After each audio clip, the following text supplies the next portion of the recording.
Alhamdulillah nahmaduhu wa nasta'inuhu wa nastaghfiruhu wa nu'minu bihi wa natawakkalu alayhi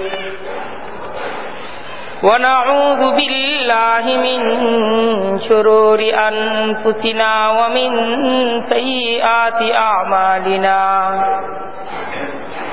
من يهده الله فلا مضل له ومن يضلله فلا هادي له ونشهد أن لا إله إلا الله وحده لا شريك له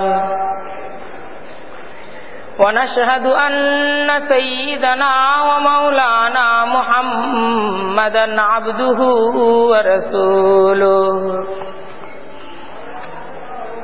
أما بعد فأعوذ بالله من الشيطان الرجيم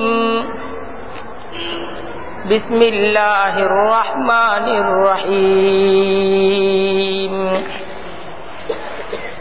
إن الذين يحبون أن تشيع الفاحشة في الذين آمنوا لهم عذاب أليم في الدنيا والآخرة والله يعلم وأنتم لا تعلمون صدق الله العظيم وصدق رسوله النبي الكريم ونحن على ذلك من الشاهدين والشاكرين والحمد لله رب العالمين سبحانك لا علم لنا إلا ما علمتنا إنك أنت العليم الحكيم আল্লাহ তাআলার দরবারে অনেক অনেক শুকরিয়া যে আল্লাহ তাআলা আমাদেরকে জুমার নামাজের পূর্বের এই বরকতপূর্ণ সময়টা তিনি আলোচনার এক গুরুত্বপূর্ণ মাহফিলে বৈঠকে বসার তৌফিক দান করছেন। আমরা সকলেই আল্লাহ তাআলার শুকরিয়া আদায় করে বলি আলহামদুলিল্লাহ। দেখেন, এই পৃথিবীর মানুষরা যখনই এই পৃথিবীর মাঝে আল্লাহ তাআলার অবাধ্যতা করছে, আল্লাহ তাআলা তাদেরকে পাকড়াও করছে এবং আল্লাহ তাআলা তাদের উপর আযাব নাজিল করছেন, আল্লাহ তাআলা তাদেরকে ধ্বংস করে দিয়েছেন।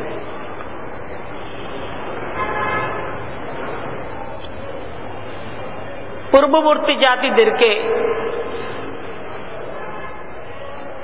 আল্লাহ তাআলা তার আযাব দ্বারা যাদেরকে ধ্বংস করছেন, তাদের সবচেয়ে বড় অপরাধ ছিল কুফরি। তাদের এই শাস্তিটা ছিল তাদের কুফরির শাস্তি, তাদের কুফরির পরিণাম।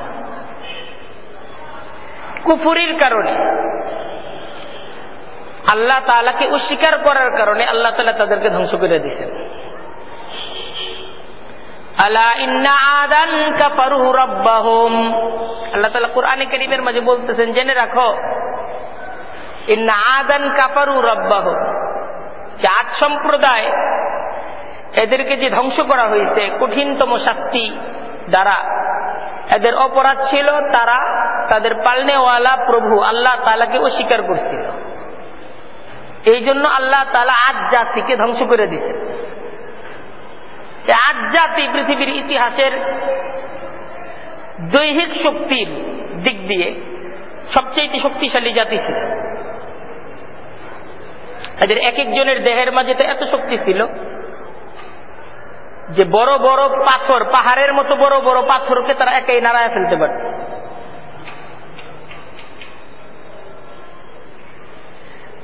আলাম তারা কাইফা ফাআলা রাব্বুকা বিআদ ইরাম যাতিল ইমাদ আল্লাতী লাম ইখলাক মিথলুহা ফিল বিলাদ।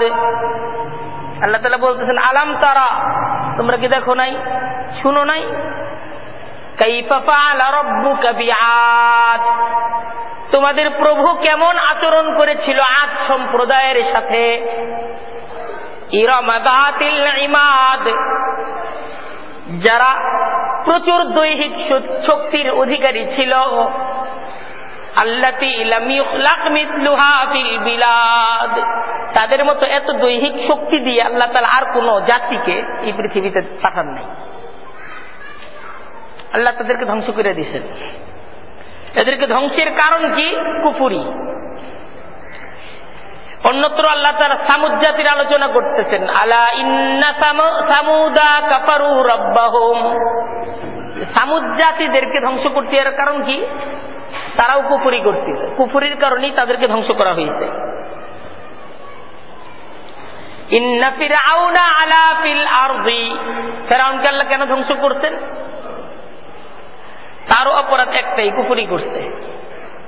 ক্বাল আনা রাব্বুকুমুল আ'লা, মানুষদেরকে বলছে যে আমিই প্রভু।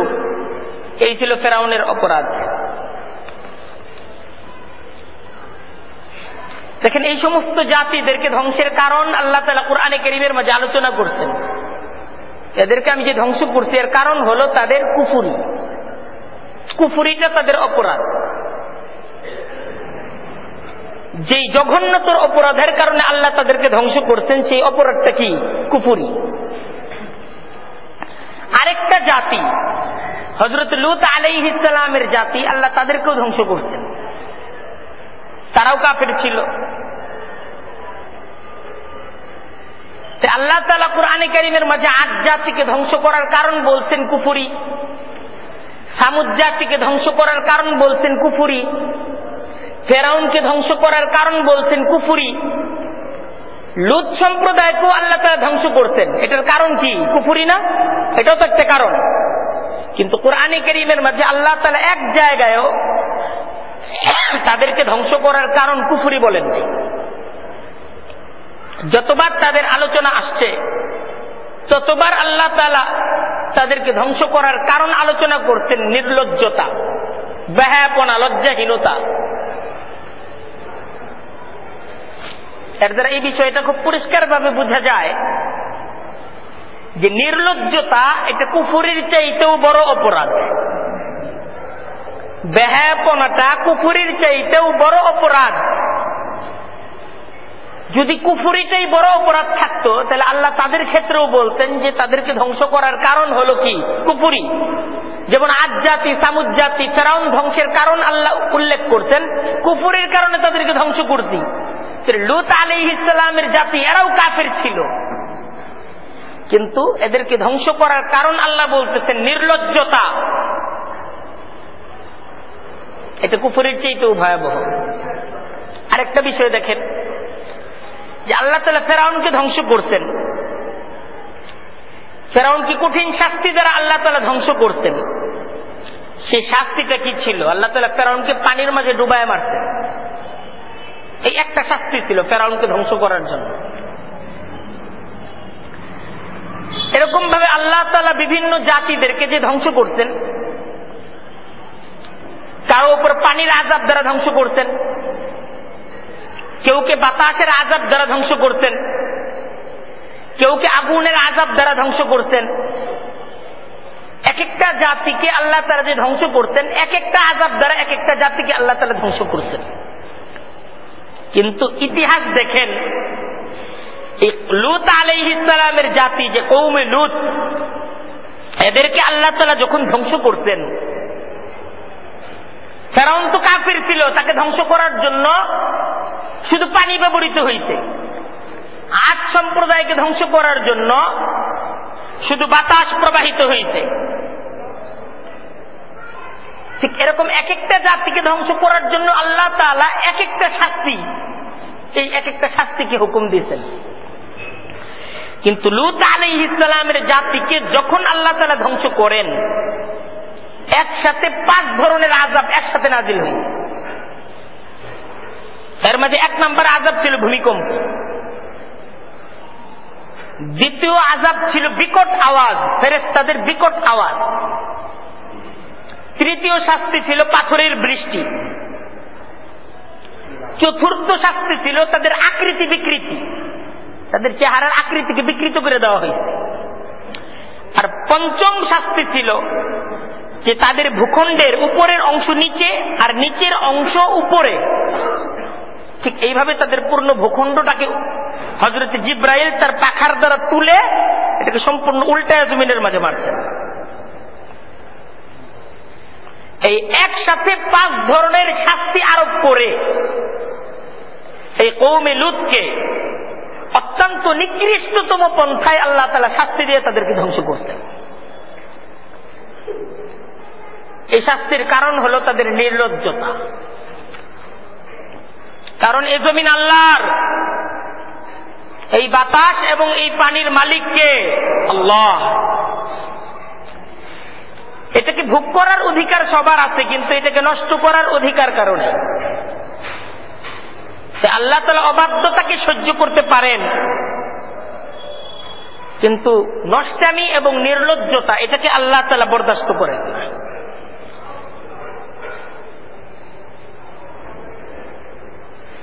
অবাধ্যতা এটা পাপ, কিন্তু নির্লজ্জতা তার চেয়েও ভয়াবহ পাপ। এখন আমরা যারা মুসলমান এবং আমরা আমাদের সমাজটাকে মুসলমানদের সমাজ বলে দাবি করি,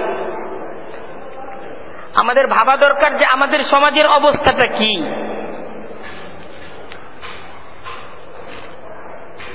একটা হলো যে আমাদের সমাজের মাঝে ধর্মীয় বিধিবিধানগুলোর পালন করার ক্ষেত্রে শিথিলতা, এটা আছে, এটা আগেও ছিল।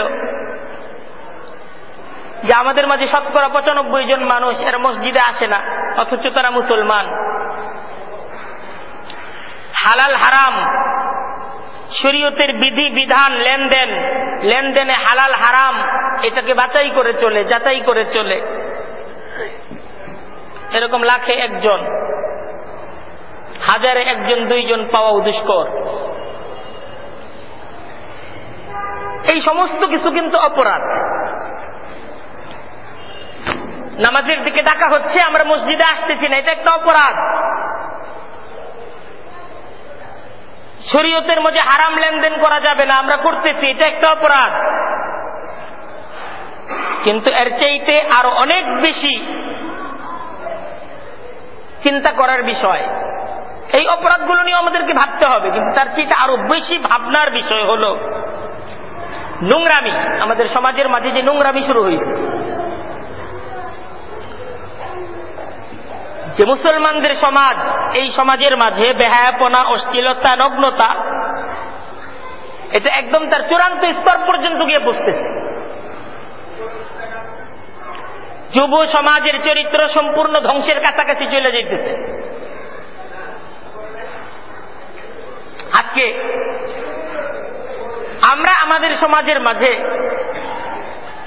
নতুন নতুন সামাজিক ধ্বংসের যে আপডেট দেখতে পাচ্ছি, আজকে থেকে কিছুদিন আগে 10, 15, 20 বছর আগের আমাদের যারা মুরব্বিয়ানে গ্রাম, আল্লাহ তাআলা তাদেরকে এই অবস্থাটা দেখার আগেই এই পৃথিবী থেকে নিয়ে নিতেন।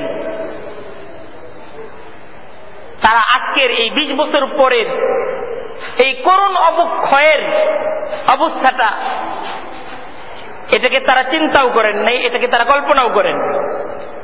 সেইভাবে আমরা দৌড়াচ্ছি নষ্টামির দিকে। আরো অনেক বেশি ভাবনার ব্যাপার, অনেক বেশি চিন্তা করার ব্যাপার,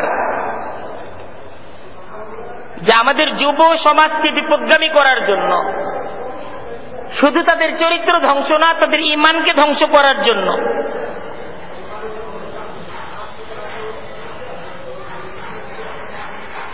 ঈমান বিধ্বংসী, চরিত্র বিধ্বংসী এক প্রকার অসুস্থ সংস্কৃতি একের পর এক এটার আমদানি আমাদের দেশের মাঝে, আমাদের সমাজের মাঝে ঘটানো হচ্ছে। একের পর এক 31st নাইট, ভ্যালেন্টাইন্স ডে, এইসব হলো এই অসুস্থ এবং নষ্ট সংস্কৃতির অন্যতম কয়েকটা। সম্প্রতি কয়েক বছর ব্যক্তি কিছু সংবাদপত্র, কিছু ম্যাগাজিন, কিছু টিভি চ্যানেল আমাদের যুব সমাজের মাঝে এই সমস্ত সংস্কৃতিগুলোকে উস্কে দিচ্ছে।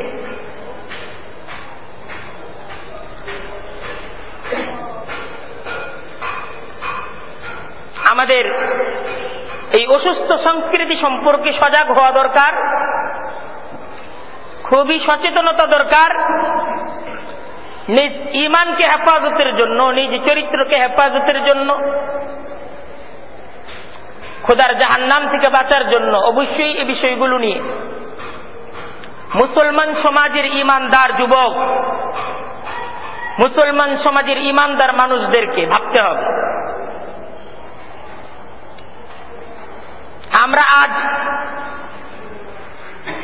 এই যে একটা অসুস্থ সংস্কৃতি, ভ্যালেন্টাইন্স ডে, এই দিবসটাকে সামনে রেখে কিছু আলোচনা করব। প্রথমত আলোচনা যে ভালোবাসা সম্পর্কে ইসলামী দৃষ্টিকোণ কি। দেখেন, ইসলামের দৃষ্টিতে ভালোবাসা এটা কখনো পবিত্রতম ইবাদত, কখনো কঠিন নিষিদ্ধ হারাম। এই ভালোবাসার মাঝে দুইটা দিক আছে। একটা দিক গ্রহণ করলে এই ভালোবাসাটা ইবাদত, আর আরেকটা দিক গ্রহণ করলে এটা কঠিন নিষিদ্ধ হারাম। পিতা মাতাকে ভালোবাসা, স্বামী স্ত্রী সন্তানদেরকে ভালোবাসা, ভাই বোনদেরকে ভালোবাসা, আত্মীয় স্বজন পাড়া প্রতিবেশী বন্ধু বান্ধবদেরকে ভালোবাসা,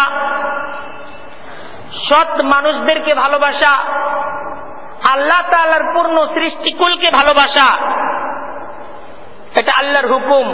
এই ভালোবাসাটা ইবাদত। ইবাদত, এই যে এই ভালোবাসা ইবাদত, এই ইবাদতটা বছরের একদিনের ইবাদত না,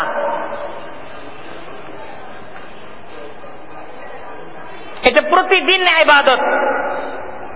আমার বাবা মা, ভাই বোন, আত্মীয় স্বজন, সন্তান, স্ত্রী, আমার নিকটজন, আমার প্রতিবেশী, আমার দেশকে আমি ভালোবাসবো কি বছরে একদিন না প্রতিদিন?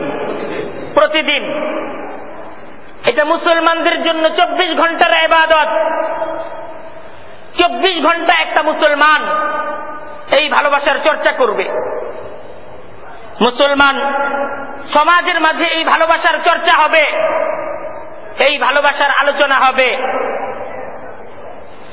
মানব সভ্যতাকে টিকিয়ে রাখার জন্য এই ভালোবাসার ব্যাপক প্রচার এবং প্রসার করা এটা মুসলমানদের একটা ঈমানি দায়িত্ব। বাবার ভালোবাসার ফজিলত, মায়ের ভালোবাসার ফজিলত, স্ত্রী সন্তান এদেরকে ভালোবাসার ফজিলত, পাড়া প্রতিবেশীদেরকে ভালোবাসার ফজিলত নবী করিম সাল্লাল্লাহু আলাইহি ওয়াসাল্লাম তার হাদিসের মাঝে আলোচনা করতেন। মুসলমানদের দায়িত্ব নবী করিম সাল্লাল্লাহু আলাইহি ওয়াসাল্লামের হাদিসগুলোকে পড়া, সেই অনুযায়ী নিজ জীবনের মাঝে এই ভালোবাসাগুলোর চর্চা করা।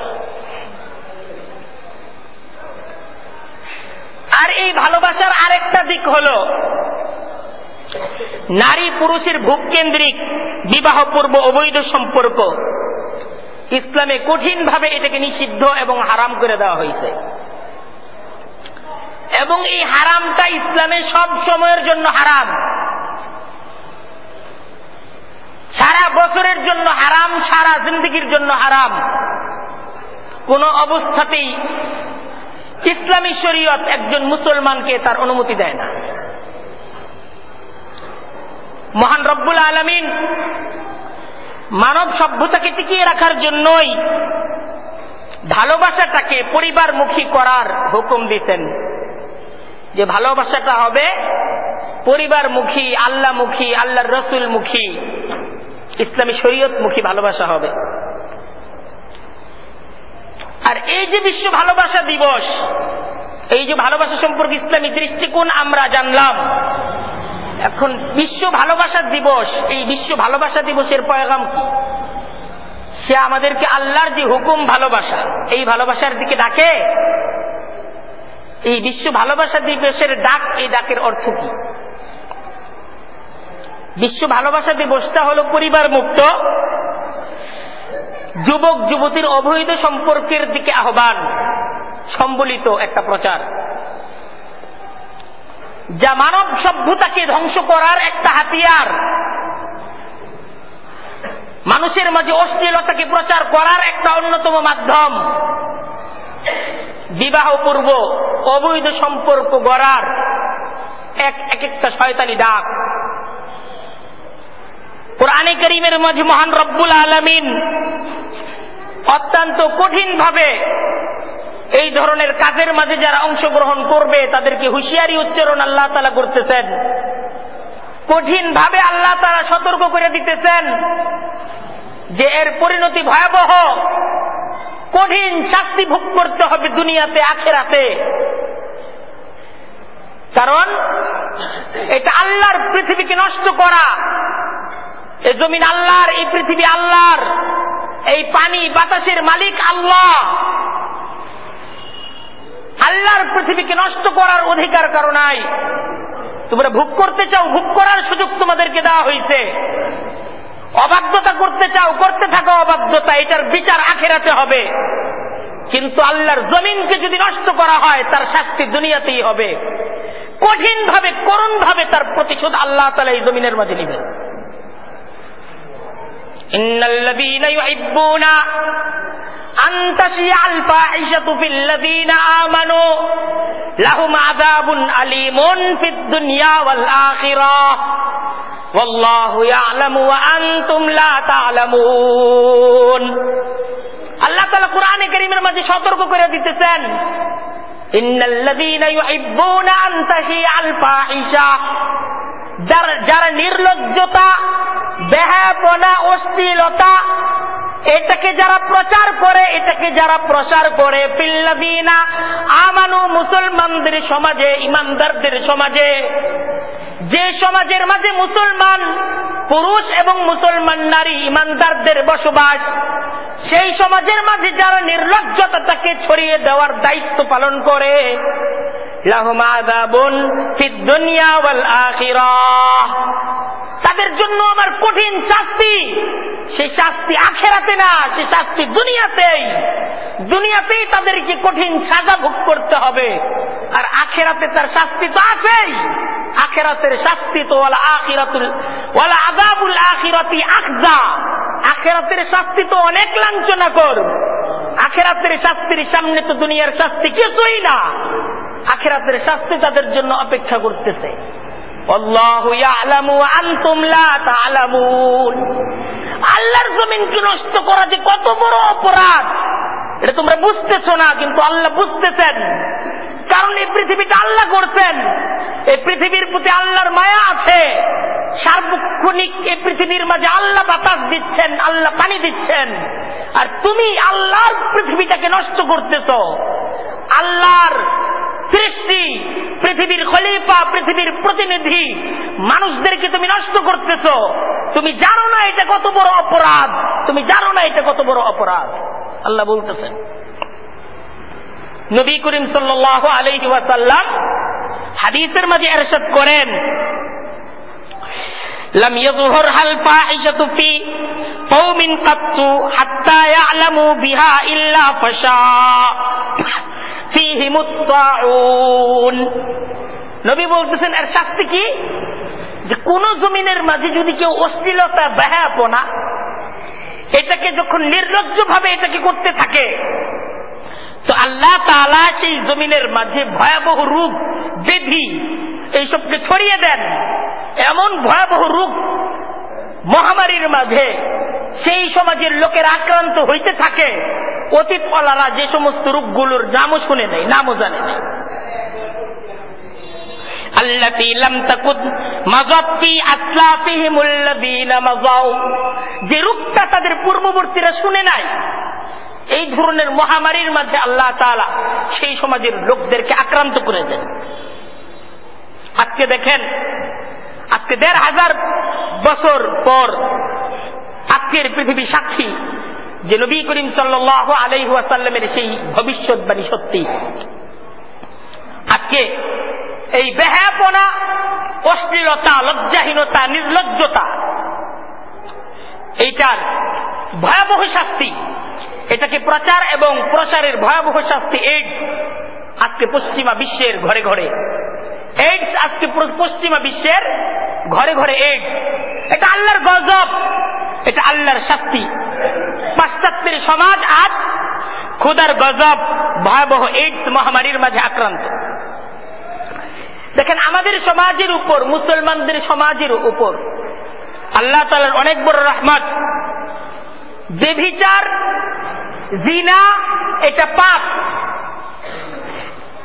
পুরুষ এবং নারীর অবাধ মেলামেশা এটা পাপ। এই কথাটা বলার মতো সাহস, পরিবেশ আল্লাহর রহমতে এখনো এটা আমাদের ইমাম সাহেবদের, ধর্মীয় আলোচকদের এখনো এই সাহসটা আছে। এটা আমাদের দেশের জন্য এখনো পর্যন্ত আল্লাহ তাআলার অনেক বড় একটা রহমত। আমরা সবাই বলি আলহামদুলিল্লাহ।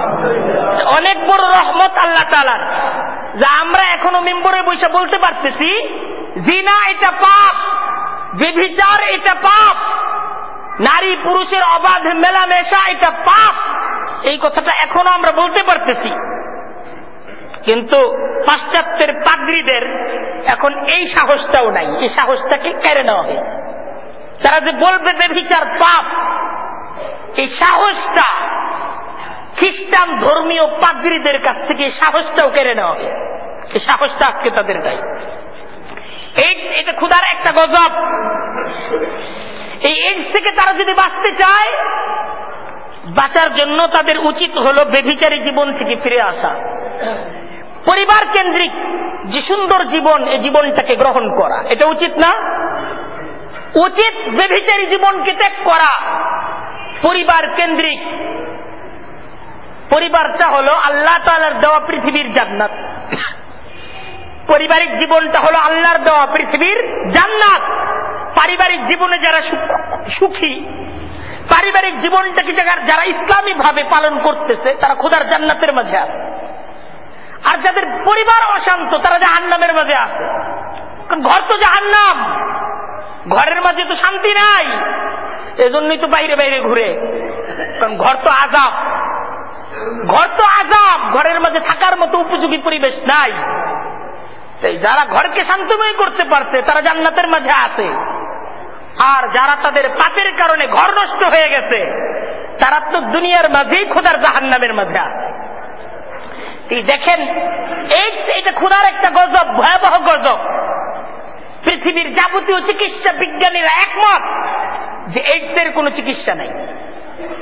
এই রোগে যদি কেউ আক্রান্ত হয়, তার কোনো চিকিৎসা নাই। তারা একমত। উচিত ছিল ব্যভিচারী জীবন থেকে ফিরে এসে পরিবার কেন্দ্রিক দুনিয়ার জান্নাতি যে ঠিকানা, এই ঠিকানাকে তাদের গ্রহণ করা। কিন্তু এই শিক্ষাটা তাদেরকে দিবে কে? এই শিক্ষাটা যে তোমরা ব্যভিচারী জীবনটাকে ছেড়ে পরিবার কেন্দ্রিক জীবনকে গ্রহণ করো, এই শিক্ষাটা পাশ্চাত্যের সমাজকে কে দিবে? কারণ তাদের সভ্যতাই তো ব্যভিচার। তারা ব্যভিচারটাকেই তাদের দৈনন্দিন জীবনের সভ্যতা হিসেবে গ্রহণ করছে। তাদেরকে শিক্ষাটা দেওয়ার সুযোগ কারো নাই। কেউ তাদেরকে বলতে পারবে না ব্যভিচার পাপ, ব্যভিচার করো না, এই কথা বলার সাহস কারো নাই। সুতরাং গজব থেকে মুক্তি পাবে তারা কিভাবে? আজ বিশ্বব্যাপী খোদার গজবের মোকাবেলার তারা প্রস্তুতি নিচ্ছে। খোদার গজবের মোকাবেলা করার জন্য তারা প্রস্তুতি নিচ্ছে। আর স্লোগান ছড়াইয়া দিছে, বাঁচতে হলে জানতে হবে এইডস কি। এই স্লোগান আপনারা শুনেন নাই? বাঁচতে হলে জানতে হবে এইডস কি। কারণ তারা গুনাহ করেই বাঁচবে। এই স্লোগানের অর্থ হলো আমরা গুনাহ করেই বাঁচবো, সুতরাং জানো এইডস কি। কি ভয়াবহ অবস্থা! আল্লাহর রহমত যে আমাদের সমাজ এই মহামারী থেকে মুক্ত। আমাদের দেশের হিন্দু মুসলমান সকলের অবস্থাই হলো এই, আমাদের সামাজিক অবস্থাটাই হলো এই, ব্যভিচারকে আমরা সকলেই ঘৃণা করি। একজন মুসলমান পিতামাতা তার সন্তান নামাজ পড়ে না, রোজা রাখে না, এই বিষয়টাকে মেনে নিলেও তার সন্তান ব্যভিচারমুখী, এই বিষয়টাকে এখনো আমাদের সমাজের মাঝে বাবা মা সহ্য করতে পারেন। এটা আমাদের সমাজের জন্য একটা রহমত। দেখেন, আমাদের সমাজের মাঝে পাশ্চাত্যের সেই কুচকুরিরা, তারা যখন এইডসে আক্রান্ত, এইডস থেকে বাঁচার জন্য তাদের দরকার শিক্ষা গ্রহণ করা, কিন্তু তারা আমাদের সমাজটাকেও নির্লজ্জ করে তোলার জন্য আজকে আমাদের স্কুল কলেজ, আমাদের শিক্ষা প্রতিষ্ঠানগুলোর মাঝে এই এইডসের প্রচারণার দ্বারা আমাদের সামাজিক নির্লজ্জতাটাকে তারা ভেঙে, লজ্জাশীলতাটাকে তারা ভেঙে দিতে চাচ্ছে। এটা আরেকটা চক্রান্ত। কারণ এই শিক্ষাটা দরকার হলো তাদের, এই শিক্ষা আমাদের সমাজের দরকার নাই। কারণ আমাদের ধর্মই আমাদেরকে এমন শিক্ষা দেয়, এই শিক্ষার উপর একজন মানুষ যখন চলে তার জীবনে এইডস তাকে আক্রান্ত করতে পারে না। আমাদের সমাজের মাঝে আজ থেকে 20-30 বছর আগ পর্যন্ত আমাদের সমাজের আমাদের মুরব্বীরা কেউ জানতো না এইডস কি, কিন্তু আমাদের সমাজের মাঝে এইডস নামক রোগও ছিল না, ছিল। কিন্তু এইডসের প্রচারণার দ্বারা এইডস এই রোগের মহামারী আমাদের সমাজ পর্যন্ত ছড়িয়ে দেওয়ার এটা একটা শয়তানি পায় তারা। এই ব্যাপারেও মুসলমানদেরকে অবশ্যই সজাগ থাকতে হবে। আজকে এই ছিল আমাদের সামাজিক অবস্থা, যে মুসলমান সমাজ, আমাদের সমাজের মাঝে ধর্মীয় বিধিবিধান পালনের ক্ষেত্রে কিছু দুর্বলতা আগে থেকেই ছিল, কিন্তু আমাদের সমাজের সবচাইতে বড় সম্পদ ছিল লজ্জাশীলতা।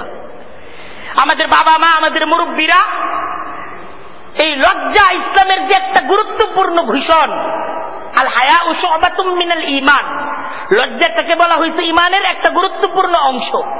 ঈমানের একটা গুরুত্বপূর্ণ সাবজেক্ট হলো লজ্জা। লা ঈমান লিমান লা, যার লজ্জাশীলতা নাই তার কেমন যেন ঈমানই নাই। এই বিশ্বাসটার উপর আমাদের সামাজিক অবস্থাটা, আমাদের সামাজিক বলয়টা ঠিক এইভাবে এতদিন পর্যন্ত তৈরি হয়ে আসছে যে আমাদের সমাজের মাঝে ধর্মীয় বিধিবিধান পালনের ক্ষেত্রে দুর্বলতা থাকলেও যে আমাদের সমাজটা ব্যভিচারমুখী ছিল না, আমাদের সমাজটা পবিত্র ছিল, আমাদের সমাজটা লজ্জাশীলতার একটা সমাজ ছিল। পৃথিবীর সামনে আমাদের এই উপমহাদেশ একটা দৃষ্টান্ত ছিল যে এই জায়গায় বেহায়াপনা নাই।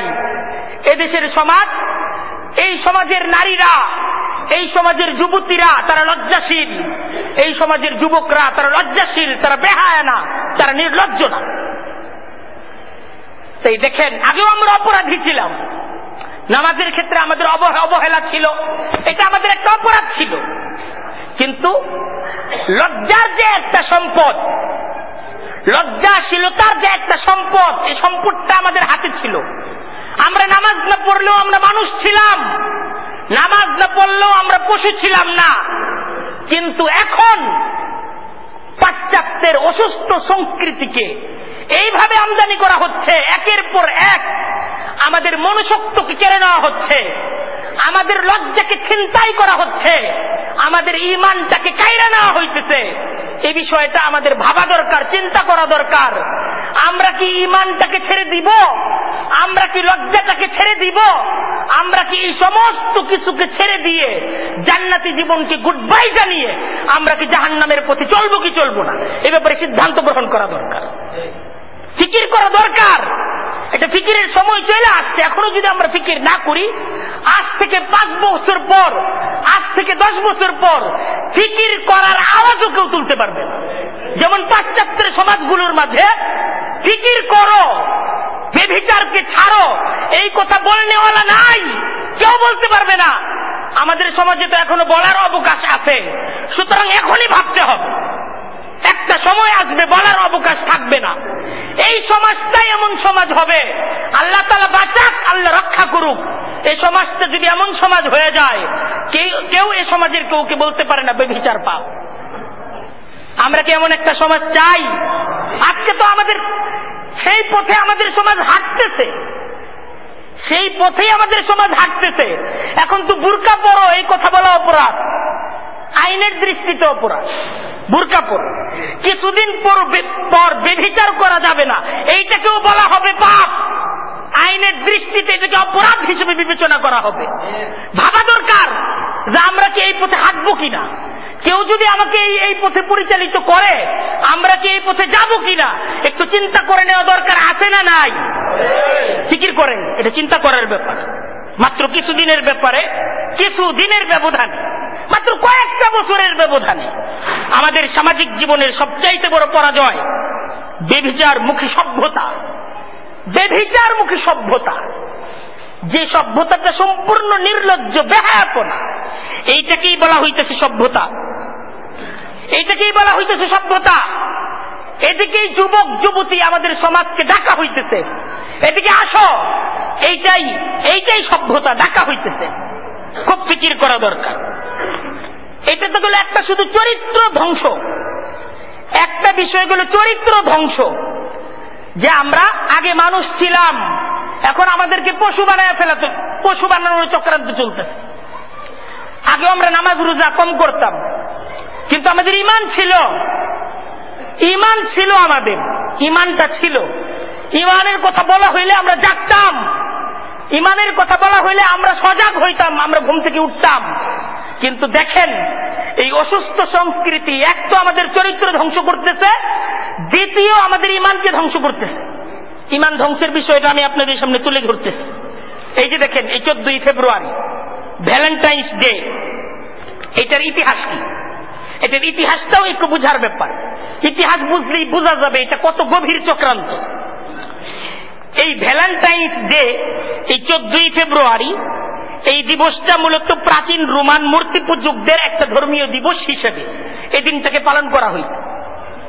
খ্রিস্টান পূর্ব যুগে হযরত ঈসা আলাইহিস সালামের এই পৃথিবীতে আগমনের পূর্বে রোমানরা যখন মূর্তি পূজক ছিল, মূর্তি পূজকদের মাঝে এই দিবসটা, এটাকে পালন করা হইত এক দেবতার নামে। তারা বিভিন্ন দেবতার পূজা করত। জমির উর্বরতার জন্য তারা একটা দেবতাকে বিশ্বাস করত, সেই দেবতার নাম হলো লুপার কালিয়া। এই লুপার কালিয়ার সম্মানে বছরে একদিন তারা একটা অনুষ্ঠান পালন করত। সেই অনুষ্ঠানটা পালন হইত 14ই ফেব্রুয়ারি। এই দিনের কর্মসূচি কি ছিল, কিভাবে এই দিনকে পালন করা হইত? এই 14ই ফেব্রুয়ারি যুবতীদের নামে লটারি করা হইত। এই লটারিতে যুবকরা অংশগ্রহণ করত। লটারিতে যে যুবতী, যে যুবকের ভাগে পড়ত, এক বছর সে যুবক সে যুবতীকে ভোগ করত। নাউজুবিল্লাহ বলেন। এই ছিল মূর্তি পূজকদের একটা অসুস্থ সংস্কৃতি। এটা 14ই ফেব্রুয়ারি পালন করা হইত। পরবর্তীতে যখন এই পৃথিবীতে খ্রিস্টান ধর্ম আসলো, তো খ্রিস্টান ধর্ম যেহেতু হযরত ঈসা আলাইহিস সালাম আল্লাহর নবী, এই প্রথা বন্ধ হয়ে গেল। এই প্রথাটাকে বন্ধ করে দেওয়া হইল। তো কিছুদিন এই প্রথা বন্ধ ছিল। হযরত ঈসা আলাইহিস সালামের পৃথিবী থেকে বিদায়ের কিছুদিন পর তার ধর্মের মাঝে ইহুদি সমাজ দ্বারা খ্রিস্টান ধর্মটা বিকৃত হয়ে গেল। শৈল নামক, পরবর্তীতে পৌল এই নামকে গ্রহণকারী এক ইহুদি হঠাৎ সে দাবি করে বসলো যে আমার সাথে হযরত ঈসা যিশু খ্রিস্টের দেখা হয়েছে এবং তিনি আমাকে তার ধর্ম প্রচারের দায়িত্ব দিতেন। এবং ধর্ম প্রচার সে কিভাবে করলো? এই পৌল, যাকে খ্রিস্টান ধর্মাবলম্বীরা সেন্ট পল হিসেবে চিনে, এবং তারা তাকে তাদের ধর্মীয় একটা গুরুত্বপূর্ণ আসনে তারা তাকে আসীন করে। এই সেন্ট পল সে হযরত ঈসা আলাইহিস সালাম কর্তৃক যত ধর্মীয় বিধান ছিল এই সমস্ত বিধানগুলোকে বাতিল করে সে একটা নতুন মতবাদ তৈরি করলো। মতবাদটা হলো হযরত ঈসা তিনি ঈশ্বর ছিলেন। ঈসা তিনি ঈশ্বর ছিলেন, তাকে ঈশ্বর মানো, আর কোনো কিছু মানার দরকার নেই। আর এই সেন্ট পলের নেতৃত্বে ধর্মের মাঝে, খ্রিস্টান ধর্মের মাঝে নতুন নতুন বিভিন্ন অনুষ্ঠান, বিভিন্ন দিবস সে চালু করল। তারই ধারাবাহিকতায় 496 খ্রিস্টাব্দে ইংরেজিতে এই লুপার কালিয়া উৎসবটা, এইটাকে তারা ভ্যালেন্টাইন্স ডে এই নামের দ্বারা নামকরণ করে এই অনুষ্ঠানটাকে পরিবর্তন করবে। এখন পরবর্তীতে এই ভ্যালেন্টাইন্স ডেটা, এটা খ্রিস্টান ধর্মীয় একটা অনুষ্ঠান, খ্রিস্টান ধর্মীয় তাদের ধর্মীয় একটা অনুষ্ঠান হিসেবে সারা বিশ্বের খ্রিস্টানরা এই দিবসটাকে পালন করে থাকে। এখন প্রশ্ন যে এই দিনটাকে তারা যে ভ্যালেন্টাইন্স ডে নামকরণ করছে, ভ্যালেন্টাইন এই নামটা তারা কেন দিল? দেখেন, খ্রিস্টানদের ইতিহাসের মাঝে ভ্যালেন্টাইন নামক দুইজন বিখ্যাত মানুষের নাম পাওয়া যায়। এর মাঝে একজন হলো, একজনের ইতিহাসটা ঠিক এইভাবে একজন মুসলিম লেখক তার আর্টিকেলের মাঝে লিখেছেন যে রোমান রাজারা এই ভ্যালেন্টাইন নামক খ্রিস্টান ধর্মীয় একজন ধর্মযাজককে তারা গ্রেফতার করলো। তো তাকে যখন গ্রেফতার করে কারাগারের মাঝে বন্দী করলো, কারাগারের যে জেলার ছিল, কারাগারে থাকা অবস্থায় এই জেলারের মেয়ের সাথে ভ্যালেন্টাইনের প্রেম মহব্বত এটা তৈরি হলো। তারা ঘন্টার পর ঘন্টা কথা বলতো। একটা পর্যায়ে ধর্মীয় যাজক যে ভ্যালেন্টাইন, তার ফাঁসির আদেশ হলো এবং তাকে ফাঁসি দেওয়া হলো। তো ফাঁসির পূর্বে সে একটা চিরকুটের মাঝে তার ভালোবাসার কথাগুলো লিখে যায়। তো খ্রিস্টান ধর্মাবলম্বীরা এই ভ্যালেন্টাইনকে তাদের প্রেমিক যাজক হিসেবে তারা তাকে স্মরণ করে থাকে। আর এই স্মরণ করার জন্য তারা যে দিনটাকে ঠিক করছে, এই দিনটা কোন দিন? 14ই ফেব্রুয়ারি। এটা একটা ইতিহাস। আরেকটা ইতিহাস দেখেন, আমেরিকার বিভিন্ন স্কুলগুলোতে স্কুলের নোটিশ বোর্ডে নোটিশ প্রদানের মাধ্যমে ভ্যালেন্টাইন ডে এটাকে পালন করার জন্য যে আহ্বান আমেরিকার জনগণ নাগরিকদেরকে করা হয়, সেই ইতিহাসটা ঠিক এইভাবে বইয়ের মাঝে লেখা যে ভ্যালেন্টাইন খ্রিস্টানদের একজন ধর্মীয় যাজক ছিল। তো রোমান রাজা, সে ছিল মূর্তি পূজক। এই খ্রিস্টান ধর্মীয় যাজক ভ্যালেন্টাইনকে সে গ্রেফতার করল। গ্রেফতার করে সেই ভ্যালেন্টাইনকে বলল যে তোমার জীবন রক্ষা পাবে এক পদ্ধতি, তুমি আমার পূজা করো। তো এই ধর্মীয় যাজক ভ্যালেন্টাইন সে অত্যন্ত দৃঢ়তার সাথে বলল যে না, আমি তোমার পূজা করব না, আমি যীশু খ্রিস্টের পূজা করি, আমি যীশু খ্রিস্টকে ঈশ্বর মানি। তো এই অপরাধে, রোমান রাজাকে পূজা না করার অপরাধে রোমান রাজা এই ভ্যালেন্টাইনকে ফাঁসি কাস্তে ঝুলায়। তো এই ভ্যালেন্টাইন কি করলো? খ্রিস্টান ধর্মীয় ঈমান রক্ষার্থে, যীশু খ্রিস্টের উপর ঈমানকে রক্ষা করতে গিয়ে এই ভ্যালেন্টাইন সে তার জীবন দিল। তার ধর্মীয় বিশ্বাসকে বলবৎ রাখতে গিয়ে এই ভ্যালেন্টাইন সে জীবন দিল, ধর্মের জন্য জীবন দিল। তো খ্রিস্টান ধর্মাবলম্বীরা ধর্মের জন্য তার এই আত্মত্যাগ, তার এই জীবন দেওয়ার কারণে তাকে স্মরণ করে থাকে। আর স্মরণ করার জন্য যে দিনকে তারা ধার্য করেছে, সেদিনটা কত তারিখ? 14ই ফেব্রুয়ারি। এই ইতিহাসটা জানার পর আপনারা ভিন্ন কোন ইতিহাস থাকলে যাচাই করে দেখবেন। আমি অনেক যাচাই বাছাইয়ের পর এই দুইটা ইতিহাস পাইছি। এই দুইটা ইতিহাসকে জানার পর আপনাদের কাছে আমার একটা প্রশ্ন, যে কোন মুসলমান কি এই দিবসটাকে পালন করতে পারে? খুব বুঝার ব্যাপার। যে দিবসের সাথে দেবতার সম্পর্ক, খ্রিস্টান ধর্মীয় আকীদা সম্পর্ক, একটা মুসলমান কি করে সেই দিবসে, সেই দিবসটাকে ভালোবাসা দিবস, সেই দিবসে একে অপরের কাছে চিঠি প্রদান, একে অপরের সাথে মোবাইল আলাপ, একে অপরকে উপহার দেওয়া, ফুল দেওয়া, এইটা কোন মুসলমান যদি করে, সে মুসলমানের চরিত্র নষ্ট হইছে, নষ্ট হইছে, নষ্ট হইছে, থাক, তার ঈমান থাকবে? ঈমানই থাকবে। খুব বুঝার ব্যাপার, এই বিষয়গুলো বুঝা নেওয়া দরকার। ইসলাম নষ্টামি ও পবিত্রতাকে ইসলাম কোনোভাবেই পছন্দ করে না। ইসলাম নষ্টামি ও পবিত্রতাকে পছন্দ করতে পারে না। পারে? আমরা এমন একটা ধর্মের অনুসারী যে ধর্মটা পবিত্রতাকে পছন্দ করে, সুন্দরকে পছন্দ করে। অপছন্দ করে ইসলাম অপবিত্রতাকে, যেটা নষ্টামি, ইসলাম ওইটাকে অপছন্দ করে। দেখেন, আমাদের ধর্ম পালনে অনেক আগে থেকেই শিথিলতা ছিল। আমি বারবার এই কথা বলে আসতেছি, নামাজে আমাদের শিথিলতা ছিল, অনেক আগে থেকেই ছিল, কিন্তু আমাদের কিন্তু ঈমান ছিল। ঈমানটা আমাদের নষ্ট ছিল না। আমাদের চরিত্র ছিল, চরিত্রটা আমাদের নষ্ট ছিল না। কিন্তু আমরা অপবিত্রতাকে ঘৃণা করতাম, নির্লজ্জতাকে আমরা ঘৃণা করতাম। ঈমান বিধ্বংসী প্রত্যেকটা বিষয়ের ক্ষেত্রে আমরা মুসলমানরা সজাগ থাকতাম। আজকে এই মুসলমান সমাজের যুবকরা আজকে নির্লজ্জতাকে তারা সভ্যতা ভাবতেছে। আজকে আমাদের সন্তানরা বেহাপনাকে তারা তাদের কেরিয়ার গড়ার সুযোগ মনে করতেছে, ওইটাকেই তারা তাদের দুনিয়ার জীবন মনে করতেছে। আমি বিশেষভাবে আবদার করতেছি সমাজের যুবক সম্প্রদায়, যারা আপনারা মসজিদে বসে কথা শুনতেছেন, যে সমস্ত যুবক যুবতী ভাই বোনেরা মসজিদের আওয়াজের মাধ্যমে ঘরে বসে আপনারা এই মসজিদের আওয়াজকে শুনতেছেন, প্রত্যেকের কাছে আমার আবদার, নির্লজ্জতা বেহায়াপনা এটাকে ছাড়ার চেষ্টা করেন। নষ্ট নারীর নৃত্য, নষ্ট বেহায়া নারীর গান বাজনা থেকে যুবক তুমি তোমার কানটাকে সেলাই করে নাও। যুবকদের কাছে আবদার, এই কানটাকে সেলাই করে নাও। নষ্ট নারীর গান বাজনা, নষ্ট নারীর নৃত্য, এটা মুসলমান সমাজের মুসলমান যুবক সেদিকে চোখ তুলে তাকাতে পারে না। মুসলমান সমাজের মুসলমান যুবক সেই নষ্ট নারীর দিকে তাকাতে পারে না। তার চোখ পবিত্র, তার এই চোখ তো কোরআন দেখার জন্য, তার এই চোখ তো আল্লাহর সৃষ্টিকে দেখে আল্লাহকে ডাকার জন্য। নষ্ট নারীর নৃত্য, নষ্ট নারীর গান বাজনা আর নষ্টামির জন্য আল্লাহ তো যুবককে তার যৌবন দেন নাই। আল্লাহ যুবককে তার যৌবনকে এই জন্য দিয়েছেন, আরে যুবকের যৌবন তো হুসাইন হওয়ার জন্য। হযরত হুসাইন, হযরত হাসান শাবাবু আহলিল জান্নাহ, শাবাবু আহলিল জান্নাহ, তারা সাইয়্যিদু শাবাবি আহলিল জান্নাহ, জান্নাতের সমস্ত যুবকদের সর্দার হবে হাসান হুসাইন। সমাজের প্রত্যেকটা যুবক তারা তো চরিত্র হিসেবে, আদর্শ হিসেবে গ্রহণ করবে হাসানকে, হুসাইনকে।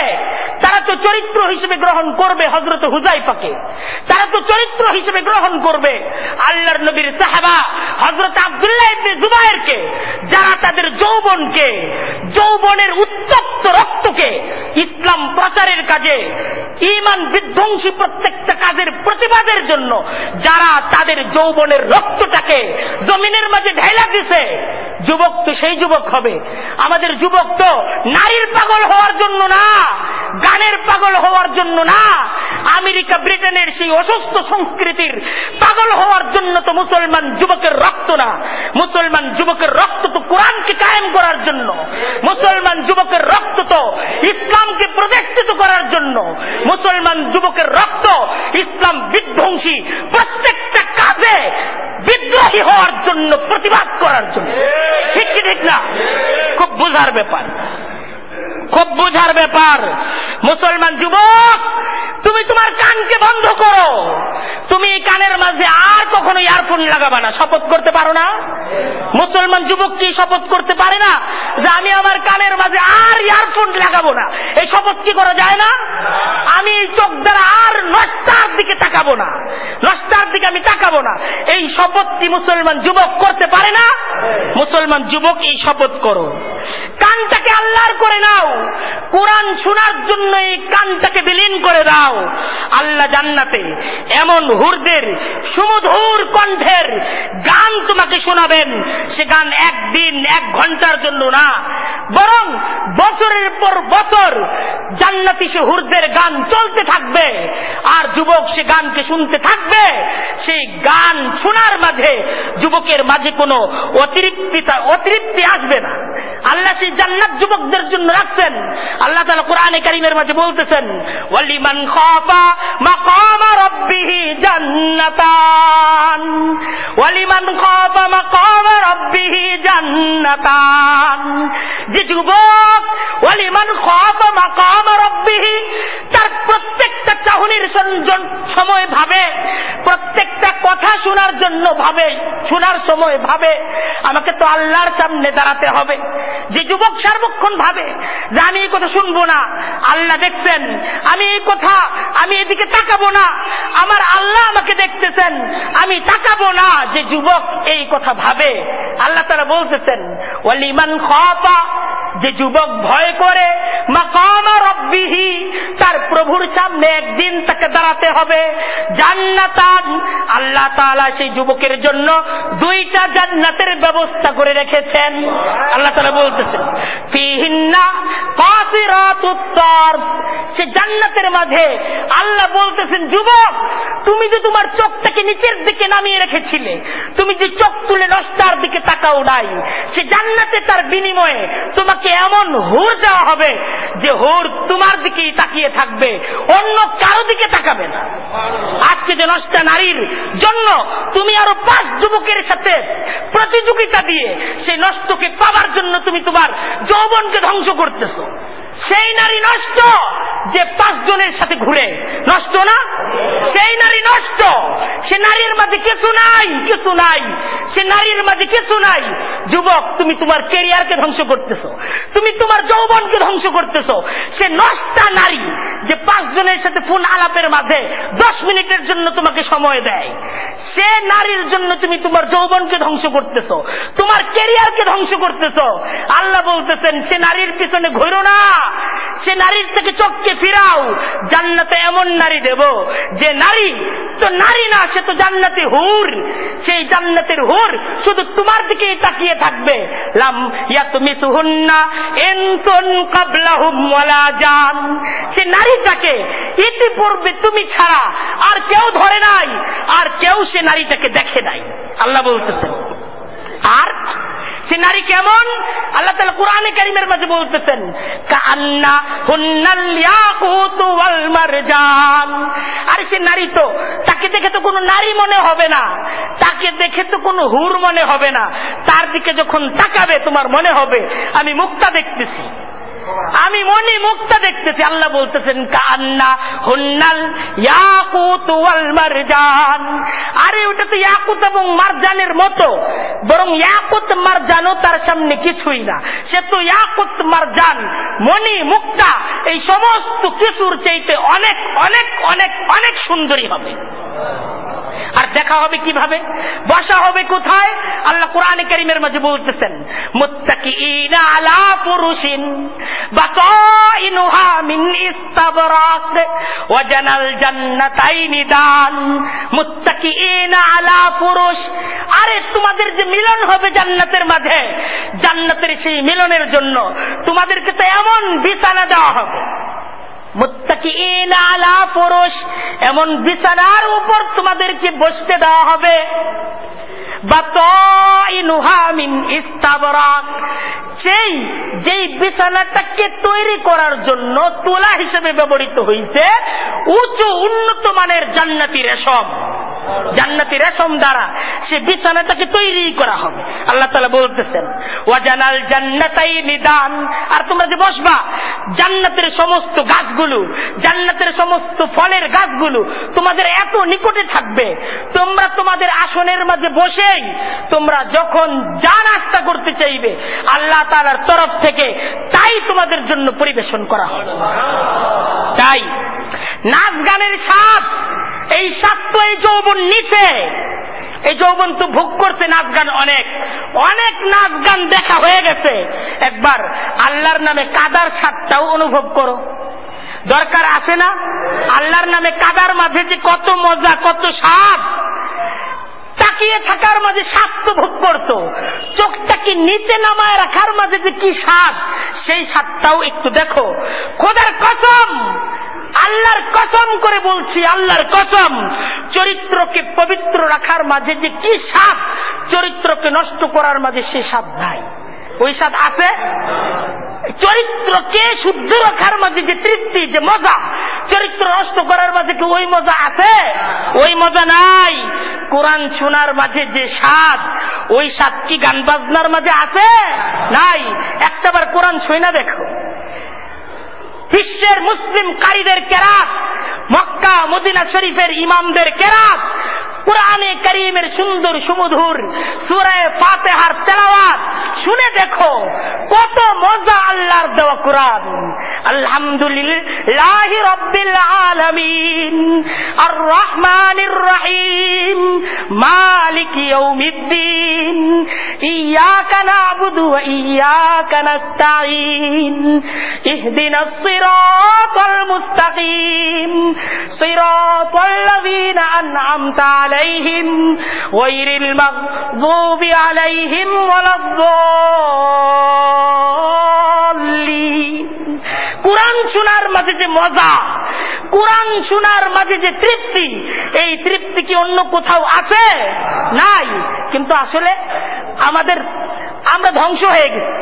এই জন্যই কোরআন মজা লাগে না, এই জন্যই কোরআনের আলোচনা মজা লাগে না, কারণ আমরা জাহান্নামের পথকে বাছাই করছি। আল্লাহ বলে দিচ্ছেন যা তুই যা, তাই আমরা আর আসতে পারতেছি না। তাই দৃষ্টিকে নিচে নামিয়ে রাখার যে স্বাদ, সেই স্বাদটা তাকিয়ে থাকার মাঝে নাই, তাকিয়ে থাকার মাঝে সেই স্বাদ নাই, নিচের দিকে দৃষ্টি রাখার মাঝে যে স্বাদ। তাই দেখেন চারিদিকে গুনাহের আসর বসছে, সবাই নাচ দেখতেছে, স্টেডিয়াম ভরা দর্শক, নাচ এবং গান দেখার জন্য তারা তৈরি। সবাই আল্লাহর বিরোধিতা করতেছে, সকলেই আল্লাহ দ্রোহিতা করতেছে। আল্লাহর পৃথিবীকে পুরা রাষ্ট্রীয় ব্যবস্থাপনায় নষ্ট করা হচ্ছে। কিন্তু একটা যুবক ঘরের মাঝে বসে জায়নামাজের মাঝে নিজের কপালটাকে মাটির মাঝে রেখে সেই গভীর রজনীতে আল্লাহ তাআলাকে সিজদা করতেছে। এটা যে আল্লাহর কাছে কত প্রিয়, এটা যে আল্লাহর কাছে কত প্রিয়। যখন একটা যুবক ঠিক এই ধরনের পরিবেশের মাঝে সে সিজদার মাঝে পড়ে যায় আর আল্লাহকে আল্লাহ বলে ডাকতে থাকে, সুবহান রাব্বিয়াল আ'লা বলে যখন চিৎকার করতে থাকে, আল্লাহ তাআলা সমস্ত ফেরেশতাদেরকে ডাকেন, প্রথম আসমানের ফেরেশতাদেরকে ডাকেন, দ্বিতীয় আকাশের ফেরেশতাদেরকে ডাকেন, সবাইকে ডেকে আল্লাহ তাআলা বলেন দেখো আমার এই বান্দাটাকে দেখো। আল্লাহ তাআলা সবাইকে বলেন আমার এই বান্দাটার দিকে তাকাও, দেখো সবাই গান বাজনা করতেছে, সবাই অশ্লীল নৃত্য দেখতেছে, কিন্তু দেখো আমার এই বান্দাটাকে দেখো, সে সিজদার মাঝে পড়া। আল্লাহ আনন্দিত হয়ে যান, আল্লাহ আনন্দিত হয়ে আরশের দুয়ারটাকে খুলে দেন, 8 বেহেশতের 8 দরজা খুলে যায়, বেহেশতের যাবতীয় হুরেরা বেহেশতের দরজার মাঝে এসে তাকে দেখতে থাকে আর আহ্বান করতে থাকে, আসো তুমি কবে আসবে আমাদের কাছে, আমরা তো তোমাকে স্বাগত জানানোর জন্য প্রস্তুতি নিচ্ছি। ডাকতে থাকে সবাই। এখন পূর্ণ সমাজের এই বেহায়াপনার সাথে আমরা কি আমাদেরকে বেহায়াপনার দিকে চলে যাব? না, আল্লাহ তাআলা আমাদেরকে নিয়ে আনন্দিত করবেন, সে সিজদাকে আমরা গ্রহণ করব, সে সিদ্ধান্তটা আমাদেরকেই গ্রহণ করতে হবে। আজ ইমানের হেফাজত দরকার। ইমান ছিনতাই হইতেছে, ছিনতাইকারী চিনা দরকার। আজকে একটা মোবাইল ছিনতাই হয়ে গেলে পুরা বাসের সমস্ত মানুষ, পুরা 10 নম্বরের সমস্ত মানুষ ছিনতাইকারীকে ধরার জন্য দৌড় দেয়। কিন্তু আজকে ইমান ছিনতাই চলতেছে, ছিনতাইকারীদেরকে সবাই সেলুট দিচ্ছে। ইমান ছিনতাই চলতেছে, ইমান ছিনতাই করে নিয়ে যাইতেছে। আরে বাংলাদেশের ইমানদার, বাংলাদেশ থেকে ইমানকে ছিনতাই করে নিয়ে যাওয়া হইতেছে। একটা দিন আসবে বাংলাদেশের মানুষ মুসলমান থাকবে, কারো কাছে ইমান থাকবে না। খুব ফিকির করা দরকার। ইমান ছিনতাইয়ের চক্রান্ত চলতেছে। এই ভ্যালেন্টাইন্স ডে, 31st নাইট, প্রত্যেকটা অনুষ্ঠানে গান বাজনা, অশ্লীল নৃত্যের আসর, বিদেশি সংস্কৃতিকে এদেশে পাচার আমদানি, সমস্ত কিছুর দ্বারা ইমান ছিনতাই চলতেছে। হাজার হাজার টাকা দিয়ে মানুষ ছিনতাইকারীর হাতে ইমানকে বিক্রি করে দিয়ে আসে। টাকা নিয়ে মানুষ ঘুরতেছে, আমার ইমানটাকে নাও, আমার ইমানটাকে নাও, টাকা নিয়ে ঘুরতেছে। তারা বলছে এক একটা ইমান 1,500 টাকায় কিনবো, কিন্তু আমরা 1,500 না 3,000 টাকা নিয়ে ঘুরতেছি। প্রয়োজনে 5,000 টাকা দিব, প্রয়োজনে 10,000 টাকা দিব। ভাই আমার চরিত্রটাকে ধ্বংস করে দাও, আমার ইমানটাকে ধ্বংস করে দাও, আমাকে 1 ঘন্টা 2 ঘন্টার জন্য একটু আল্লাহ দ্রোহী হওয়ার সুযোগ দাও।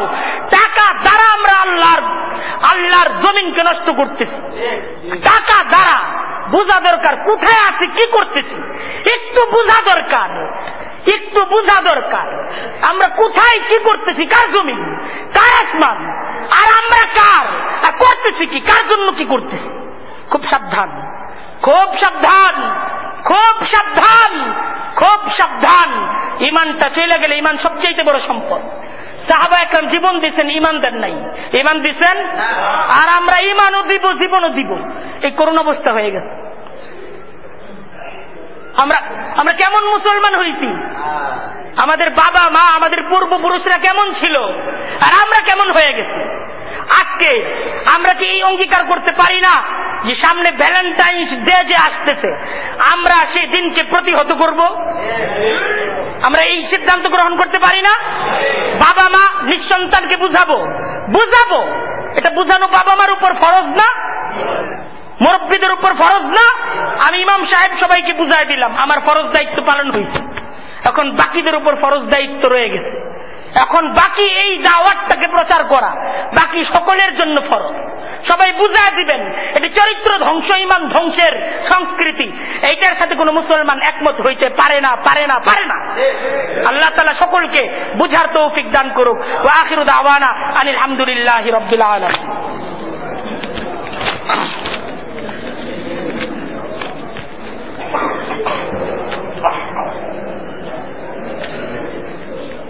সমস্যা